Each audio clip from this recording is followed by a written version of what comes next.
له فلا مضل له ومن يضلل فلا هادي له ومن يهن الله فما له من مكرم إن الله يفعل ما يشاء والصلاة والسلام على رسوله وحبيبه محمد وعلى آله وأصحابه ومن اقتدى بهديه واتبع سنته إلى يوم الدين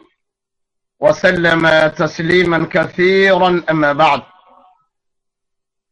أيها الأحبة في الله، كلمة كوبا oo la magac baxday alxarbu cala alkasal, oo macnaheedu ay tahay la dagaalanka cajiska, ayaan jeclahay inaan naftayda ku waaniyo, walaalahayna aan ku waaniyo. lacalla allah subxaanahu wa tacaala inuu kelimadaas iyada aanagu anfaco, qalbigeennana uu ku sharxo. lama dhihi karo waa muxaadaro, laakiin waxaan dhihi karaa waa kelima. maxaan oga jeedaa alxarbu cala alkasal? bal labada kelimo aan macnahooda tilmaama marka koobaad, si loo fahmo kelimada macnaha ay tilmaamayso. kelimatu alxarb waxaa loola jeedaa dagaal. dagaalkana waxaa lala dagaalamaa cidda adiga kaa soo horjeeda ee cadowga kugu ah ayaa lala dagaalamaa. sidaa daraaddeed ayaa bini aadamku wuxuu leeyahay acdaa aad u badan. tusaale haddaan ka bixiyo, shaytaanku waa cadow. alla wuxuu leeyahay subxaanahu wa tacaala: ina ashayطaana lakum caduwun faاtakhiduuhu caduwa. shaytaanku cadow buu idin yahay, ee idinkana cadow ka yeesha. waa tusaale. marka la dagaalama buu alla leeyahay subxaanahu wa tacaala, maxaa yeele waa cadowgiinna. cid kasta oo muslimiinta cadow ku ah, oo caqiidadaada cadow ku ah, oo iimaankaaga col iyo cadow ku ah, oo jiritaankaaga cadow ku ah, alla wuxuu tilmaamayaa subxaanahu wa tacaala in lala dagaalamo. yaa ayuha aladiina aamanuu laa tattakhiduu caduwii wa caduwakum awliyaa. war mu'miniinay, aniga cadowgayga iyo cadowgiinna ha soo dhowaysanina, awliyaha ka dhiganina, naasiriin iyo kuwa idiin gargaara ha ka dhiganina buu alla leeyahay subxaanahu wa tacaala. maxaa yeele waa cadow. kelimatu alxarb macnaha loola jeeda waa nooca, waa dagaal. kelimatu alkasal waxaan oola jeednaa kelimada la yidhaahdo alkasal. af soomaaliga waa maxay? waa cajis. waxayna culammadu ku qeexaan, marka ay qeexayaan cajiska waxaa la yidhaha, ama kasalka waxaa la yidhaha altafaaqulu can alficli maca alqudrati calayhi. yacni inaad ku cuslaato ama culays kaa fuulo, inuu culays kaa fuulo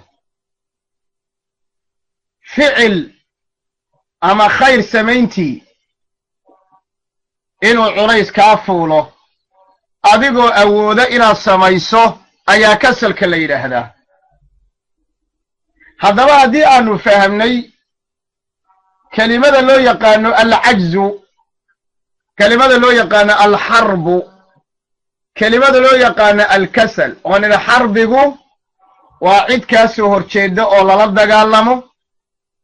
kasalkana waxaanu nidhi oo aan ku macnaynay siday culammadu ku macneeyeen التثاقل عن الفعل مع القدرة عليه waxaan la dagaalamaynaa marka waa maxay haddii aad qof walbow naftaada dib isugu laabato oo aad si fiican u xisaabiso waxaad in badan arkaysaa naftaadu inay u baahan tahay dhexdeeda dagaal waxaad la dagaalamaysana waa cajiska iyo kasalka saa daraaddeed waxaan rabaa inaan tilmaamo oon u tilmaamo dadka tulaabulcilmiga ah nin sheekha baa risaale ka alifay anuu risaaladaa ma hayo nin sheekha baa risaale ka alifay cinwaankeeda un baan arkay ninkan waxaa la yidhahdaa addictor khaalid abushadi دكتور خالد أبو شادي ورسالة يرأى بقول يطبن صفحات ككوبا ورسالة عصب لنا هالليسا قفك مسلم كأقلبي سلها الليسا رسالة دحدة وحقوق قري وحقوق بحي 10 طلقات في قلب الكسل toban xabadood oo qofka cajislowga ah qalbigiisa ku dhacaysa ayuu ku qoray risaaladiisa intaanan wax ka sheegin kelimaadka uu tilmaamay waxaan rabaa inaan gun iyo saldhig ooga dhigo kelimadayda ducooyinkii nabigu uu alle ka baryi jiray sala allahu calayh wasalam ama wuxuu ka magangeli jiray waxaa ka mid ah allahuma inii acuudu bika min alcajzi waalkasal anas binu maalik ayaa wuxuu leeyahay nabigan ka maqlay sala allahu calayh wasalam oo ku ducaysanaya oo weliba ka magangelaya rabbigii allahuma inii acuudu bika min alcajzi waalkasali ilaahayo waxaan kaa magangelayaa cajiz iyo waxaan kaa magangelayaa kasalkana waa tii hadda aanu soo sharxaynay xadiidku waa dheeraa allah waxaan kaa magangelayaa fulaynimo waxaan kaa magangelayaa bukhli waxaan kaa magangelayaa duqnimo iyo waayeelnimo waxaan kaa magangelayaa qalbi angeg iyo qalbi qallayl waxaan kaa magangelayaa khaflo iyo inaan cibaadada iyo taacada aan hilmaamo waxaan kaa magangelayaa dulli iyo hoosayn waxaan kaa magangelayaa faqri iyo xoolo la'aan waxaan kaa magangelayaa kufri iyo diinka bixid waxaan kaa magangelayaa fisqi iyo taaca alla ka bixid waxaan kaa magangelayaa nifaaq iyo uurka gaalnimo waxaan kaa magangelayaa sumco iyo hallay arko xadiidku waa dheeraa oo nabigu sala allahu calayh waaalih wasalam oo markaa saxaabada uu barayey xadiidka sheekh albani baa kitaabkiisa irwaa'u alghaliil juska 3 safxada 357 sidoo kale sheekh shucayb arnaa'uud fi taxqiiqi saxiix ibni xibbaan xadiidku marka waa xadiis saxiixa markii dhinacaa laga eego nabigeenna sala allahu calayhi wasalam wuxuu ka magangeli jiray rabbigii allahuma inii acuudu bika min alcajzi waalkasal alcajzi waalkasal kelimada cajziga waxaa la yidhahdaa cadamu alqudrati calaa ficli shay yacni inaad wax qabato inaabad awood u weydo inaad wax qabato inaabad tukato yacni waxaa la yidhahdaa cadamu alqudra inaabad awoodba u weydo calaa ficli shay oo aad ka tabar yarayso oo meeshii la rabay aad ka sokor dhacdo ayaa la yidhaahdaa cajziga مثلا صلاتي بابا تكن كني ويدي حنون بابا لا تكن ويدي مثلا كسر كان وحالي هذا التثاقل عن الفعل مع القدرة عليه شيء أديكو أودا إلى هذا السبين كريم وأتكأ متغانا واسي كاقلو عكسي هو حق الداعة إيا واسي أتكوه ستو إنا كتابك إلهي أقرضو أتكوه ستو صلاة إنا الخشوع كتو كتو aad ka waasato sadaqaadka iyo quudinta fuqarada iyo masaakiinta aad ka waasato waxbarashada cilmiga iyo ardaynimada iyo culumo horfariisiga iyo cilmi ka qaadashada aad ka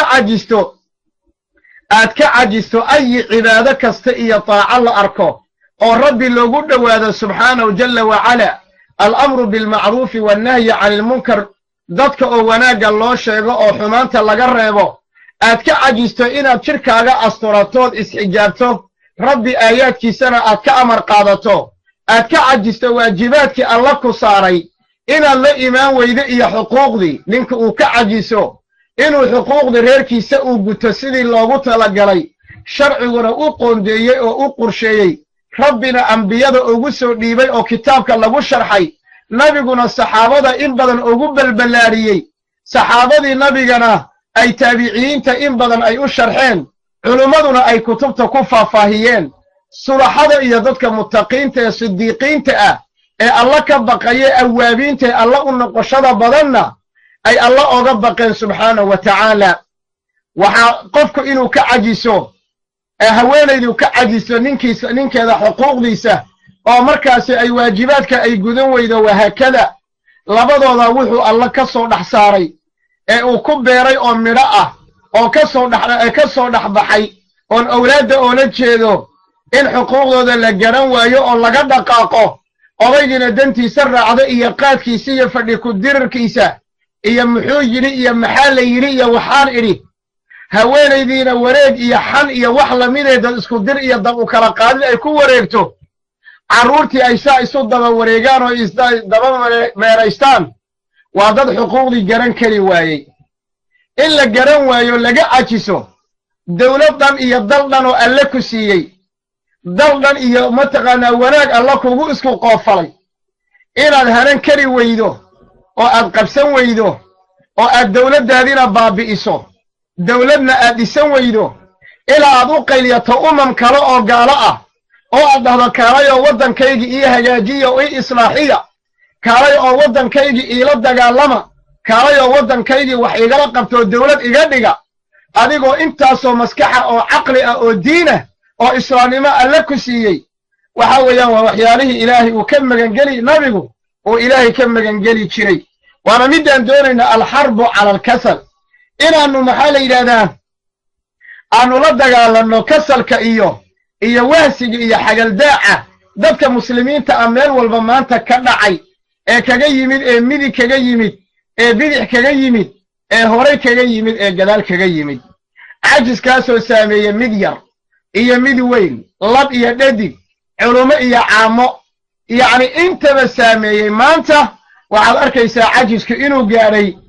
in kitaab la bilaabay xataa aan la dhammayn karin cajisku inuu gaadhay qur'aanka waa ka tilmaamaya munaafiqiinta markuu alla ku tilmaamay muxuu yidhi subxaanahu jalla wacalaa ina almunaafiqiina yukhaadicuuna allaha wa huwa khaadicuhum wa idaa qaamuu ila asalaati qaamuu kusaala hadda markay tukanayaan ayagoo cajisan bay tukadaano ayagoo hamhamsanayoo halaqyada afka kala qaadaya ayagoo lugaha dhulka ku jiidaya ayagoo qalbiga ka necab naga tuura oo naga dedejiya culayskeeda naga rida waa luqada aan ku hadalno markaannu doonayno fariidadaa weyn inaannu gudanno ilaahay saasuu ku tilmaamayaa nabigeenna calayhi salaatu wassalaam waxaa ka mid ahaa inuu yidhi nin baa imaan doona maalinta qiyaame 60 sano tukan jiray 60 sanuu soo tukanayey markaasaa wejigaa lagaga dhufanayaa maxay wuxuu alle uu lahaa waan u tukanayaa wuxuu alle oola imaanayey buu wejiga dhulka lagaga dhufanayaa oo muxuu ku kasbaday yacni laa yatimu rukuucaha walaa sujuudaha rukuucdeeda iyo sujuuddeeda midna ma uusan dhammaystiri jirin maxaa yeelay wahsiga iyo xagaldaaca ayaa ka batay soo garan maysaan qisada musii'u salaatahu ninka loo bixiyey nabigoo masaajidka ku jira calayhi salaatu wassalaam ayaa saxaabi baa soo galayo 2 ragcadood buu ku ag tukaday rasuulullaahi calayhi salaatu wassalaam markaasuu nabigu u yeedhay wuxuu yidhi intuu u yimid oo salaamay salaantii nabigu markuu ka radiyey wuxuu ku yidhi irjic fasalli fa innaka lam tusalli ninkaasi wuxuu ahaa ninka gaari waayey salaada rukuucdeeda iyo sujuuddeeda inuu dhammaystiro khatar weeye marka inaad ka cajisto waajibaadka alla dusha kaa saaray subxaanahu jalla wacala nabigu nin buu arkay tukanaya oo salaadiisa qubqub ka siinaya markaasuu yidhi low maata haada ninkaasi hadduu dhinto oo xaaladda hadda aan arkayo ee uu ku sugan yahay uu ku dhinto lamaata calaa gayri millati muxammad calayhi salaatu wassalaam nebi moxamed diintiisa diin aan ahayn ayuu ninka asagaa ku dhiman lahaa salaadda marka laga warramayo wa innaha lakabiiratun ilaa cala alkhaashiciin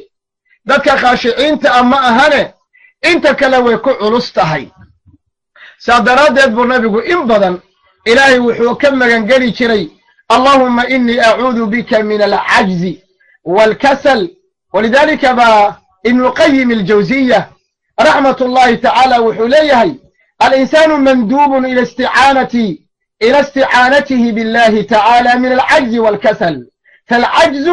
عدم القدرة على الحيلة النافعة والكسل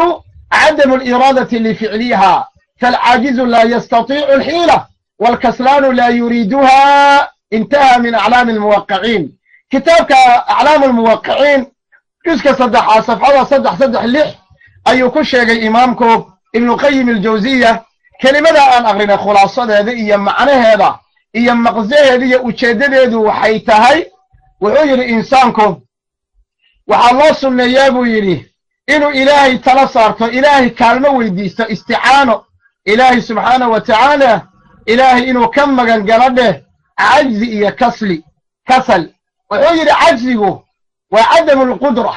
وإن الأوذه إذا على الحيلة النافعة يعني qaab nololeedka siyaasadeed ee nacfiga iyo wax ku oolka leh inaad garan weydo qaabka aad u noolaan lahayd noloshaadana u dabbari lahayd inaad ka cajisto baa cajzi la yidhaahdaa kasalkana cadamu liraadati lificliha inaabad qaban weydana ayadana waaba kasal falcaajizu laa yastatiicu alxiila haddaba ninka caajiskii yacni ma awoodi karo nolosha qaabku u maarayn lahaa oo u maamuli lahaa oo u kala dabbari lahaa ma yaqaano kaslaankuna laa yuriiduhaa maba doonayaba maxaa yeele maba samayn karaba ibnuqayim aljawsiya sidoo kale wuxuu yidhi labadan arrimoodan soo sheegnay annahumaa miftaaxu kulli shar oo dhan furaheeda haddaad rabtaan waa labada qofka haddaad rabtaan inaad dhahdaan hebel shar baa ku kulmay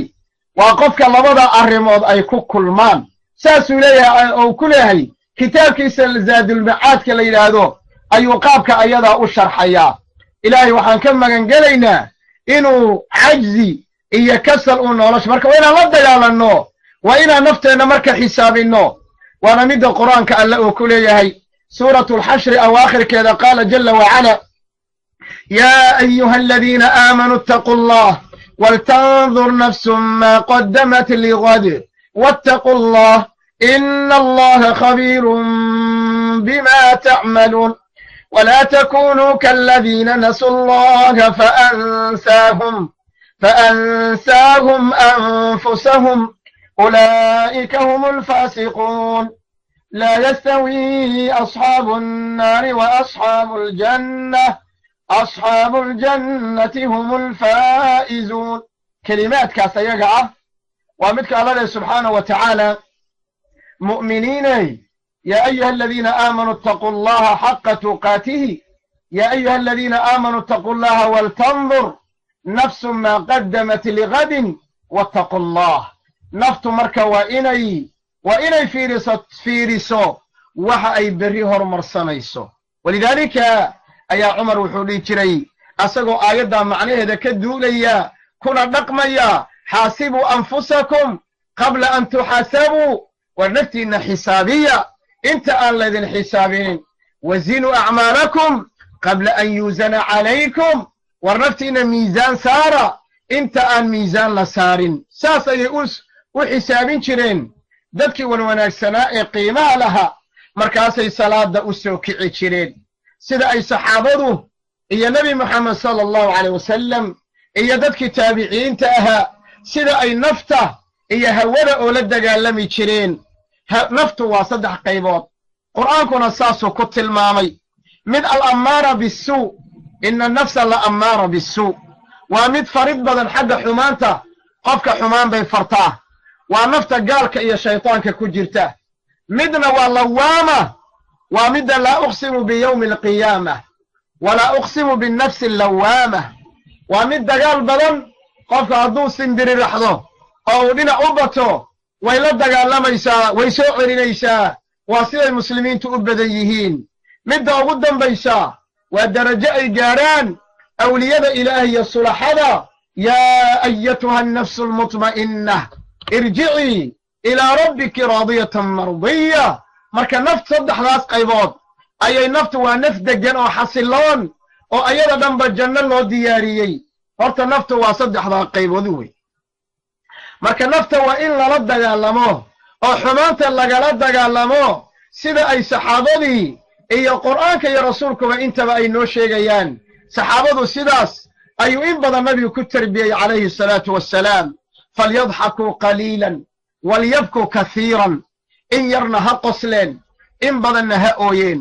tatajaafaa junuubuhum cani ilmadaajic dhinacyadooday ka dheereeyeen furaashka iyo raaxadiisa markaasay rabbi u istaageen caaishoo tilmaamaysa nabigu waxay tihi sal ly salam nabigu wuu istaagi jiray xataa tatafatara alqadamaa'ah inta labadiisa lugood dhiiggii jidhkiisa oo dhan uu lugaha iskugu imaado kadibna xididadu ay soo weynaadaan maxaa yeelay in badan buu taagnaa waxaan ku idhi maxaad isu dhibaysaa jawaab wuxuu bixiyey miyaanan la ii nicmaynin oo nicmada inaan ka mahad celiyo miyaan la igu lahayn kulli saxaabadu iyo tarbiya dadkii nabigu soo tarbiyeeyey qaabkaas bay nolosha ay marka u qaadanayeen kelime ayay ahayd muxaadaro ma ahayn waan ogahay inaad jeceshihiin inaad sii dhegaysataan aniga si ay xujo igu noqoto waxaan rabaa inaan idiin sheego laga yaaba kelime in badan inaydan maqal in badan dhegihiinna ku dhicin ninka wadaadka ah ninka sheekha ah ninka daaciga ah ninka caalimka ah ninka muftiga ah ninka qaadiga ah goorta uu wax sheegayo asagay xujo ku tahay ma ku camal falay ma ku dhaqmay lima taquuluuna maa laa tafcaluun walidaalika ayaa waxa ugu horreeya ee naarta lagu horanayo waa saddex waxaa ka mida nin daaci ah waxaa ka mida nin caalimah waxaa ka mida nin qaari ah waxaa ka mida nin sheekha rabbi baan ka baryaynaa badbaado adduun iyo aakharaba inuu na badbaadiyo yaa ayuha almucallimu hayrahu yacni ninkaa dadka wax barayo bal horta adigu naftaada waani oo waxaad dadka u sheegayso horta waa inaad ku waanisaa naftaada marka koobaad oo hawada aad kala dagaalantaa fa ra'su alcilmi taqwa allahi xaqan walaysa bian yuqaala laqad ra'usta cilmiga laguu sheegayo waa midka xumaanta kaa reeba ee midka magac iyo mansib ku yeela ma aha wa amaa man khaafa maqaama rabbihi wanaha annafsa can ilhawa qofka ka baqa is-hortaagga rabbigii naftiisana waxay jeceshahay kala dagaalamaa oo cajiska kala dagaalamaa oo cibaadada laga daalan yahay kala dagaalamaa maanta markii aanu waxyaalaha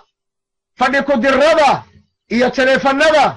iyo filimada iyo musalsalaadka iyo tiifiga iyo sheekada maalayacniga ah iyo mobaylada goorta aanu rabno inaan ku hadalno saacado badan baan u helnaa annagoon ka cajisin xalaqaadka cilmiga ah xuduurka muxaadaraadka duruusta khutabka masaajidada nadawaadka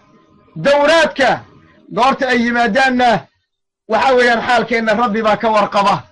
salaad hadday timaadana waajibkii baa yaa allahu in badan oo muslimiinta ka mida ku tukadaan hadda sunnadii yaa soomay su'aalaha lay weydiinaya waxaa ka mid ahaa sheekhow 6 maalmood ee shawaalka ma qasaba ma iska dayn karaa haddaan iska daayo ma dembi baa iga soo gaaraya haweenkii waxay ku leeyihiin sheekhow qallaa laygu leeyahay anoo qalla laygu leeyahay ma soomi karaa kullu daalika waa ra'su waxa weeyaan waa madaxa kasalka iyo cajiska aanu sheegaynay jawaabtu maxaan ku dhahnaa ma taqaanaan haddee waajibku uma aha laakiin khayr badan baa naftaada ka xarimtay نبينا صلى الله عليه وسلم وحليه من صام رمضان ثم أتبعه 6 من شوال كان كصيام الدهر قفك بيش رمضان صوما لحمال مضى شوال أنا الراعية إلهي أكتيس أجرك كليها متى قانا لبي التنبير قف صومي هذا بقى قف أجرك إنت هذا أركيا ميوكو ديك رشاق ومقصبا هذا كذا يكورا إلا وحاو جينا يوا أنا عاجز أمه وحاو جينا يوا عاجز وعرب إن الكلمة إذا أنكو ختمه وأنكو أروريو شيخ هذا عن شيخني خالد أبو شابي هذا لدى كتاب قرأ وحاكمه وحويري 3 حروف تهز القلوب وحويري صدح حرف وقلبك جلجليس صدح حرف وقلبك هزك كرديسة أيام دولة يا إلى إذين تلمامه يعني حرفك فيري وصدح حرف الكومنت حرف الكومنت محوية موت مات ميت قبر نشر حش عرض نار جنة صدح بيك كوبين سبحان الله إنها كلمات مكونة من 3 حروف فقط وكلمات صدح حرف أو كلية ككوبا إلا قلنا واقع ويفضض هاي لكنها تهز القلوب الحية لكن قلبك النول ويجلجليسا قلبك النول ويجلجليسا قفك نول قلبك يسنول يهين هردري ككعنيسا لبدا كلمة صدح ذا كلمة موت كلمة تخبرك وكلمة كل شيء ليس أبيك ماشي أتكدن بين دونت وأنك زو زيارة دونا وكو إيمان دونا ولا يقانا ومتك جبابرة إيا بقرة ظالمين تا متك نبرك كتشبية أيام مولى إله نبرك كتشبية أيام مولى إله كلمة ذا سوى كلمة ير وصدح عليك كوبا لكن قلبي قاقا مروى البكو حسوسي وموت محاكرة كاملة ما تهود انتي وكلمة كاغا الشيكي ليس كلمة تخبرك عن إنسان فارقك إلى غير رجعة وكلمة كو شيء ليس قف كاتغي أن كوسو لابن دونين قف كاتغي أو أن كوسو لابن دونين كلمة كو شيء يسوي هبل واد انتي مات واد انتي صدح كلمة كوبنت إن لو دواقو ويفرض لكن قلبي يجلجليسا وحاكا لو كميدا بو يري ميت أما ميت اسكده ميت با كميدا ميت ميم يأيتا وكلمة حالة قف ميدا او يالو او أجشي سؤال دماتي لا استعماله أذكرنا والله ليه دونا أدونا والله ليه دونا موت مات ميت أدونا والله ليه دونا وحنا دوا وحك وديدا يا قوت حسوسته العجز والكسل الحرب على الكسل وحنا نقول ده يا لما وصدح حري وصدح حرف ومات وميت وإيش وموت وحكم إذا قبر إن بدن بالغيا بين النقشو قبر هو بيتك الذي تسكنه بعد منزلك قريقا هذا الدنيا اللي تشوفتو قريقا كحيقا الدقي دون توي وحفرة من التراب وقد يروى عرضا لقى متغنى نحن هذا كياله